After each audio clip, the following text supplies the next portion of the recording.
ఈ రోజుల్లో యూత్ కు ఇదొక ప్రపంచం అయిపోయింది. రీల్స్, స్టేటస్లు, లైక్లు ఇవే లైఫ్ అనుకుంటున్నారు వాళ్ళు. కానీ అదే ఇన్స్టాగ్రామ్ లో వచ్చిన ఒకే ఒక స్టేటస్ ఒక తండ్రి గుండె ఆగిపోయేలా చేసింది. కన్న కూతురు ఫోటో చూసి ఆ తండ్రి మైండ్ బ్లాంక్ అయిపోయింది. కానీ సీన్ కట్ చేస్తే సరిగ్గా కొన్ని గంటల్లోనే పోలీసులు ఆ గది తలుపులు బద్దలు కొట్టారు. లోపల చూసిన దృశ్యానికి కాకీలకే చెమటలు పట్టాయి. బెంగళూరు సిటీని వణికించిన ఈ మైండ్ బెండింగ్ క్రైమ్ స్టోరీ వెనుక ఉన్న అసలు నిజమేంటి? ఆ ఇన్స్టా స్టేటస్ పెట్టిందెవరు? ప్రియుడా లేక సైకో హంతకుడా? ఈ రోజు ఈ వీడియోలో అసలు మ్యాటర్ ఏంటో క్లియర్ గా తెలుసుకుందాం. స్కిప్ చేయకుండా చివరి వరకు చూడండి, ఎందుకంటే చివర్లో పోలీసులు తేల్చిన నిజం తెలిస్తే మీ ఒళ్ళు గగురు పొడుస్తుంది. అది జూన్ 12 ఉదయం సరిగ్గా 9 గంటలు. బెంగళూరుకు దగ్గరలో ఒక చిన్న గ్రామంలో శ్రీనివాస్ అనే వ్యక్తి ఉన్నాడు. ఆయన క్యాటరింగ్ బిజినెస్ చేసుకుంటూ చాలా సాదాసీదా జీవితం గడుపుతున్నాడు. ఆయనకు ఒకే ఒక్క కూతురు, పేరు భవానీ, వయసు 22 ఏళ్ళు. డిగ్రీ పూర్తి చేసి బెంగళూరులోని మగాడి రోడ్లో ఒక రూమ్ రెంట్కి తీసుకుని మొబైల్ షాప్లో ఉద్యోగం చేస్తోంది. ఆ రోజు ఉదయం శ్రీనివాస్ ఫోన్కు వాట్సాప్లో ఒక మెసేజ్ వచ్చింది. పంపింది మరెవరో కాదు, ఆయన సొంత సోదరి.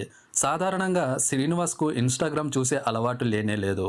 కానీ ఆయన సోదరి ఇన్స్టా స్క్రోల్ చేస్తుండగా ఒక షాకింగ్ స్టేటస్ కనిపించింది. వెంటనే దాన్ని స్క్రీన్ షాట్ తీసి శ్రీనివాస్కు పంపింది.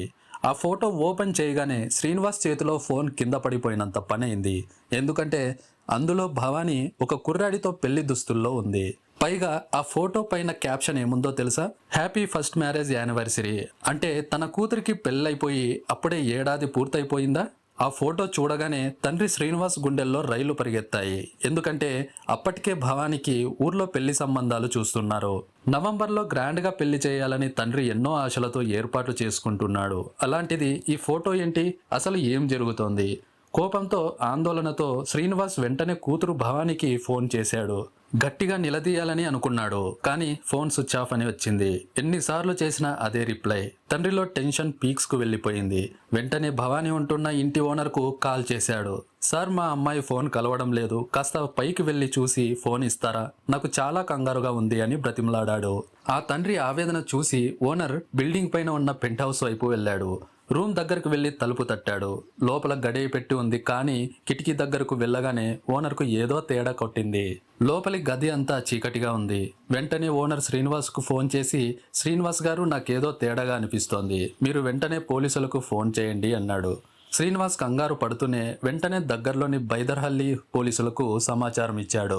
సమాచారం అందుకున్న బైదర్హల్లి పోలీసులు స్పాట్ కు వెంటనే చేరుకున్నారు. క్షణం కూడా ఆలస్యం చేయకుండా పెంట్ హౌస్ తలుపులు బద్దలు కొట్టారు.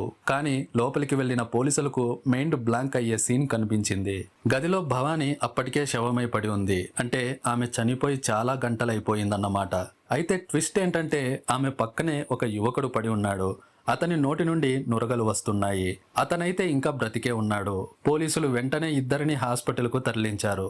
డాక్టర్లు భవానీ అప్పటికే చనిపోయిందని కన్ఫర్మ్ చేశారు. ఆ పక్కనున్న యువకుడికి ట్రీట్మెంట్ ఇచ్చి ప్రాణాపాయం నుంచి కాపాడారు. పోలీసుల విచారణలో ఆ యువకుడి పేరు చంద్రశేఖర్ అలియాస్ చందు అని తెలిసింది. అతనే భవానీ ప్రియుడు. ఇక్కడ నుంచి ఈ కేసు ఒక super hit crime thriller cinema కంటే ఘోరమైన మలుపులు తిరిగింది. పోలీసులు ముందుగా ఇంటి ఓనర్ను విచారించారు. ఆయన చెప్పిన మాట వింటే ఎవరైనా షాక్ అవ్వాల్సిందే. సార్, వాళ్ళిద్దరూ భార్యాభర్తలమని చెప్పి ఇక్కడికి వచ్చారు. ఏడాదిగా చాలా అన్యోన్యంగానే ఉంటున్నారు. భవానీకి పెళ్లి కాలేదన్న విషయం మాకు అస్సలు తెలియదు అన్నాడు ఓనర్. ఇటు హాస్పిటల్లో కోలుకున్న ఆటో డ్రైవర్ చంద్రశేఖర్ను పోలీసులు గట్టిగా అడిగారు. అప్పుడు వాడు ఒక రొటీన్ చావు లవ్ స్టోరీ చెప్పాడు. సార్, నేను ఒక ఆటో డ్రైవర్ని. డిగ్రీ చేసిన భవానీ ఒక మొబైల్ షాప్లో పరిచయం అయింది. మా పరిచయం ప్రేమగా మారింది. ఏడాది క్రితం మేము పెళ్లి చేసుకున్నాం. కానీ భవానీ తండ్రి చాలా రిచ్. ఆయన క్యాటరింగ్ బిజినెస్ చేస్తూ కూతురుని మంచి ధనవంతుడికి ఇవ్వాలని చూస్తున్నాడు. మా ప్రేమకు పెద్దలు ఒప్పుకోరని తెలిసి మేమిద్దరం కలిసి చావాలని పురుగుల మందు తాగామని ఏడవడం మొదలుపెట్టాడు. కానీ పోలీసులు అంత అమాయకులు కాదు కదా. క్రైమ్ సీన్ను క్షుణ్ణంగా పరిశీలించిన పోలీసులకు చంద్రశేఖర్ చెప్పేదంతా పచ్చి అబద్ధమని అర్థమైపోయింది. ఎందుకంటే అది ఆత్మహత్య కాదు, పక్కా ప్లాన్డ్ మర్డర్. భవానీ తలపై ఒక బలమైన ఆయుధంతో కొట్టిన గాయాలు ఉన్నాయి. అంతటితో ఆగకుండా ఆమె గొంతు చుట్టూ చున్నీ బిగించి ఉరివేసి దారుణంగా చంపేసినట్టు పోలీసులు అనుమానం పడుతున్నారంటే ఈ చంద్రశేఖర్ అనే ఆటోగాడు భవానీని దారుణంగా హత్య చేసి తాను మాత్రం బ్రతకడానికి కొద్దిగా పురుగుల మందు తాగి డ్రామా ఆడాడనమాట. పోలీసులు చంద్రశేఖర్ బ్యాక్గ్రౌండ్ తవ్వడం స్టార్ట్ చేస్తే ఇంకో సంచలన నిజం బయటపడింది. ఈ చంద్రశేఖర్కు అప్పటికే పెళ్ళయింది. ఒక కొడుకు కూడా ఉన్నాడు. ఈ విషయం భవానికి చెప్పకుండా మాయమాటలతో లవ్లో పడేసి రహస్యంగా పెళ్లి చేసుకుని సంసారం చేస్తున్నాడు. మరి భవానీని ఎందుకు చంపాడు? ఇక్కడే అసలు సైకో యాంగిల్ బయటపడింది.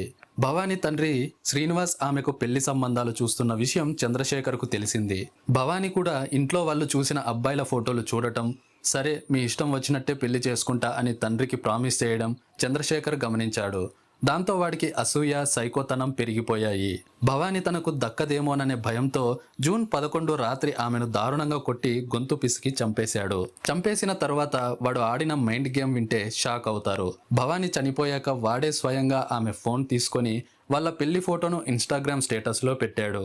ఎందుకు పెట్టాడంటే, మేము పెళ్లి చేసుకున్నాం, ఏడాది అయ్యింది అని ఊర్లో ఉన్న భవానీ తల్లిదండ్రులకు, బంధువులకు తెలిసి వాళ్ళు కుంగిపోవాలని, పైగా తామిద్దరం ఆత్మహత్య చేసుకుంటున్నట్టు కలరింగ్ ఇవ్వడానికి ఆ స్టేటస్ పెట్టాడు.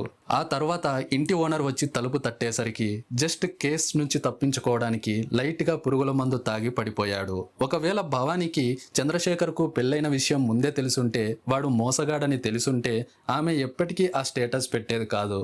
కానీ వాడు పక్కాగా స్కెచ్ వేసి గేమ్ ప్లే చేశాడు. పోలీసులు చంద్రశేఖర్ మొదటి భార్యను కూడా విచారించారు. ఆమె నా మొగుడికి వేరే బంధం ఉందని తెలుసు సార్, కానీ పెళ్లి చేసుకున్నాడని తెలియదు అని చెప్పింది. అంటే ఈ చంద్రశేఖర్ అటు భార్యను ఇటు భవానీని అందరినీ నమ్మించి నట్టేట ముంచేశాడు. చూశారు కదా, కేవలం 22 ఏళ్ల వయసున్న భవానీ ఎవరినైనా గుడ్డిగా నమ్మే అమాయకత్వం వల్లే ఈరోజు ప్రాణాలు కోల్పోవాల్సి వచ్చింది. బెంగళూరు వెళ్ళొద్దని తండ్రి బ్రతిమలాడినా వినకుండా వెళ్లిన కూతురు ఈరోజు శవమై తిరిగి వచ్చేసరికి ఆ కన్నతండ్రి కన్నీరు మున్నీరవుతున్నాడు. ఆటో డ్రైవర్ చంద్రశేఖర్ మాయమాటలు నమ్మి ఒక అమ్మాయి జీవితం బలైపోయింది. అందుకే ఈ రోజుల్లో అమ్మాయిలు తీసుకునే కొన్ని తొందరపాటు నిర్ణయాలు కన్నవారికి కడుపుకోత మిగులుస్తున్నాయి. ఎవరిని నమ్మాలో ఎవరిని నమ్మకూడదో ఖచ్చితంగా తెలుసుకోవాలి. మరి సైకో చంద్రశేఖర్ చేసిన ఈ పాడు పనిపై, వాడు ఆడిన ఆత్మహత్య నాటకంపై మీ అభిప్రాయం ఏంటో కింద కామెంట్స్లో తప్పకుండా తెలియజేయండి. ఇలాంటి మరిన్ని రియల్ క్రైమ్ ఇన్వెస్టిగేషన్ అప్డేట్స్ కోసం మన ఛానల్ని ఇప్పుడే సబ్స్క్రైబ్ చేసుకోండి. మరో ఇంట్రెస్టింగ్ టాపిక్తో మళ్ళీ మీ ముందుకు వస్తాను. జై హింద్.